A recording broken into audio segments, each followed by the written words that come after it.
Welcome to Mind Atlas. The morning is soft. A pale mist settles over the fields, clinging to the tall grass like breath held in silence. A distant rooster calls once, then fades. Somewhere nearby, a broom brushes gently across a stone path. The sky is lightening, but the village still sleeps. In one modest home, a man rises early, as he always does. He dresses simply. He pours water into a basin. He kneels and bows to the memory of those who came before. And then he begins his day, not with ceremony, but with intention. His name is Confucius. The world would one day call him Confucius.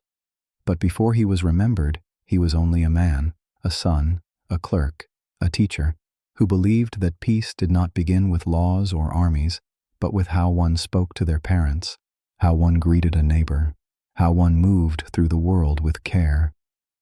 This is not the story of a prophet or a priest. This is not the story of a religion.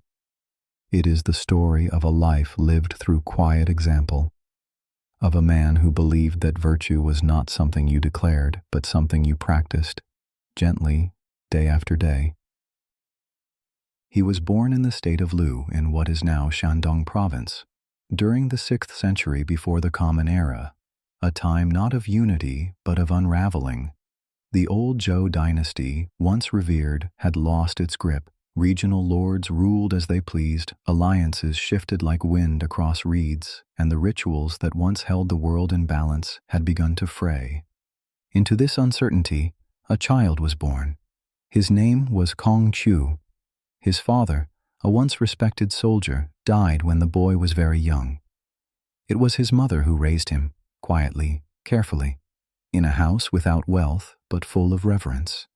She taught him to honor his ancestors, to respect the wisdom of those who came before, and to find dignity not in position, but in conduct. Even as a boy he watched the world closely.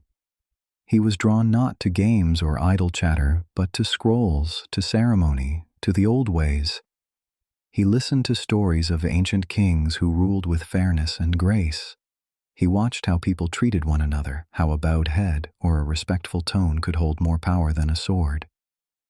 There was order in tradition and beauty in restraint. While others chased ambition, he sought understanding. And in the smallest gestures, a cup offered with 2 hands, a gate opened in silence, he began to see how the world might be made whole again, not through force, but through care.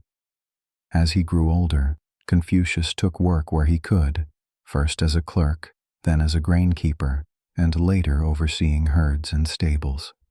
These were modest roles, far from glory, but he approached them with quiet diligence. He recorded each figure precisely. He treated those below him with respect, and he watched carefully how decisions were made and where they faltered. In time, his reputation for fairness and thoughtfulness began to grow. Local leaders took notice. He was invited to serve in higher office within the state of Lu, where he advised on matters of governance and ceremony. But Confucius did not seek power for its own sake. What he wanted, what he believed in, was harmony. He taught that a ruler should lead by moral example, not force. That a child should honor their parents not through fear, but through love and gratitude. That ritual was not empty formality, but a way to express respect, a language of conduct that shaped the soul. He believed in order, not control. In hierarchy, but not cruelty. In tradition, but never rigidity. His teachings were not declarations. They were reflections, shaped by careful observation and deep humility.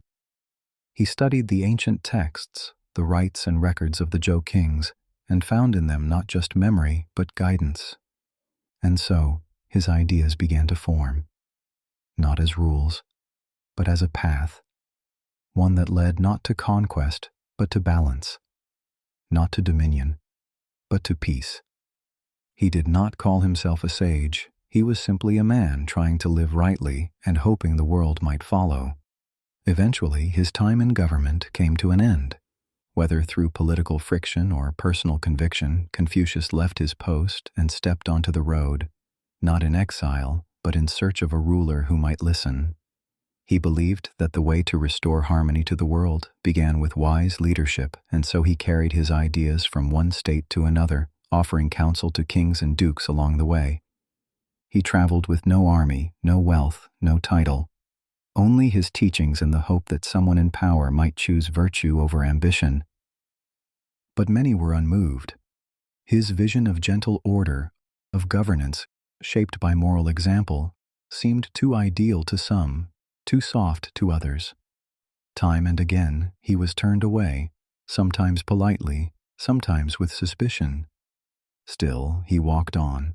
Alongside him gathered a small group of followers, young men drawn to his patience, his questions, and his quiet certainty. He did not preach. He taught by asking, by observing, by pointing toward the old ways not as commandments, but as guidance. He told stories from history, offered parables from daily life, and listened more than he spoke. In roadside inns, on worn paths between cities, by lantern light and river crossings, he taught not how to rise to power, but how to live well, how to be loyal, how to be honest, how to be kind.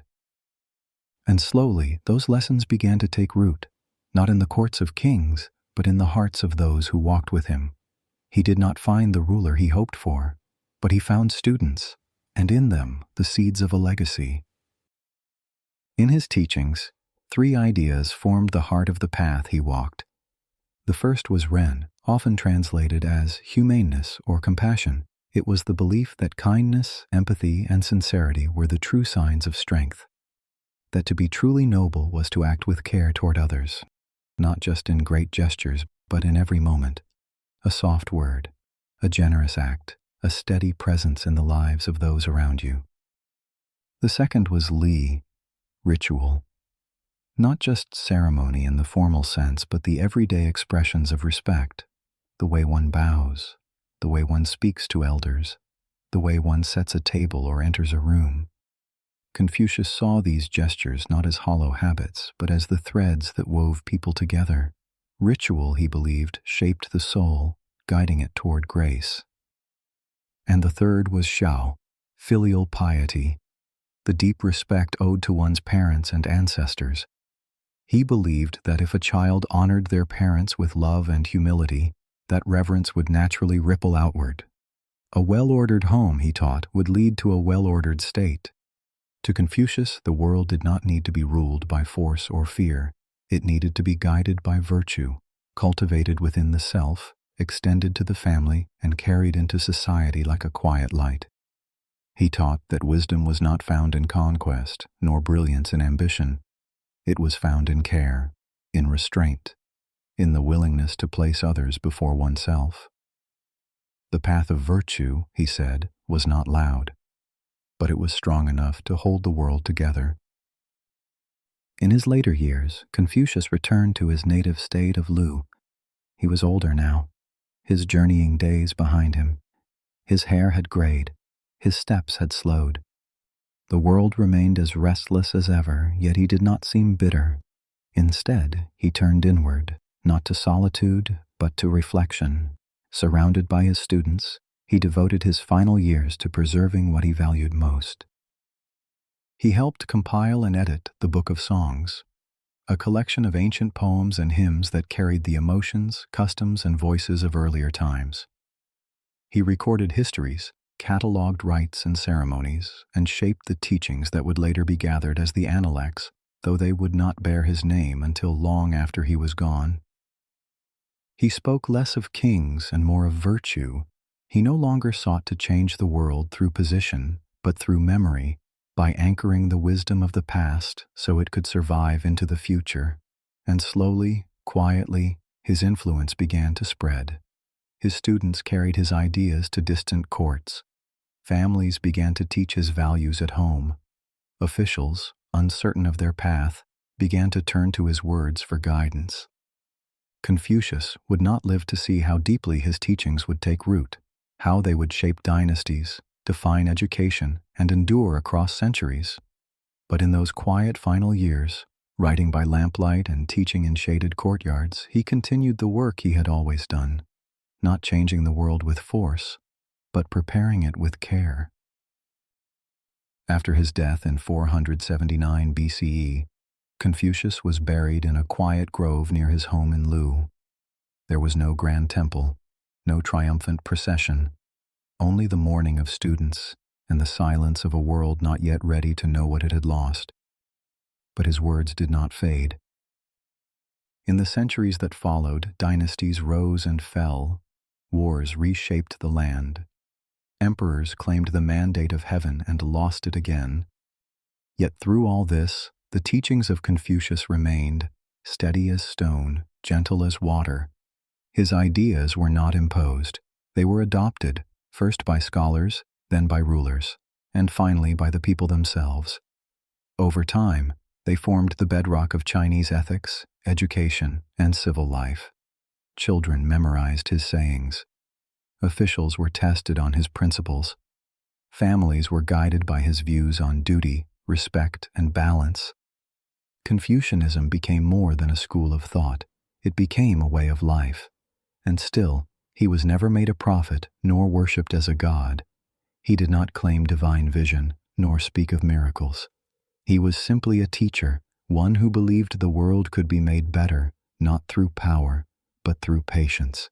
His tomb remains, his name remembered. And across centuries of change, the sound of his voice still echoes, not loud but clear, not commanding but steady. A legacy not written in conquest, but in care. Reflect not on his fame nor the titles given to him in later years. Think instead of the quiet care with which he moved through the world. How he listened before speaking, how he bowed before he taught, how he lived the very words he shared. His teachings were never meant to be commands. They were invitations to think more deeply, to live more gently, to return again and again to what is right. He asked not for obedience, but for understanding, not for praise, but for sincerity. And though the years have passed, though the world has changed, his voice remains, not in shouts or slogans, but in the soft space between question and answer. In stillness, the sage remains, and if we listen closely, we may still hear him speak.